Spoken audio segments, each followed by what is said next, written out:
പ്രായക്കൂടുതലുള്ള ഭാര്യയെ ഷോക്കടിപ്പിച്ചു കൊന്ന് സ്വത്ത് തട്ടിയെടുക്കാൻ ശ്രമിച്ച കേസിൽ 28 വയസ്സുകാരനായ ഭർത്താവ് കുറ്റക്കാരനെന്ന് കോടതി.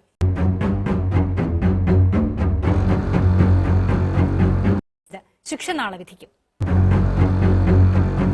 ലക്ഷങ്ങളുടെ സ്വത്തിനുടമയായ 52-കാരിയെ 28-കാരൻ വിവാഹം കഴിക്കുക. സ്വത്ത് കൈക്കലാക്കുകയായിരുന്നു അരുണിന്റെ ലക്ഷ്യമെന്നും അബദ്ധത്തിൽ ഷോക്കേറ്റെന്ന് വരുത്താൻ ആലോചിച്ചുറപ്പിച്ച് ചെയ്ത കൊലപാതകവുമെന്ന പോലീസിന്റെ കണ്ടെത്തൽ കോടതി ശരിവെച്ചു.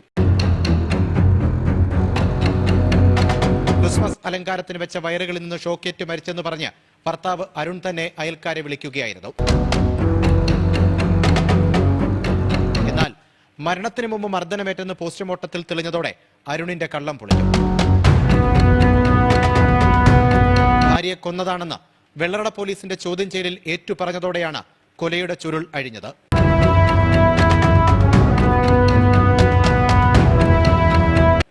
ലക്ഷങ്ങളുടെ സ്വത്തിനുടമയായ ശാഖകുമാരി വിവാഹം കഴിച്ചിരുന്നില്ല.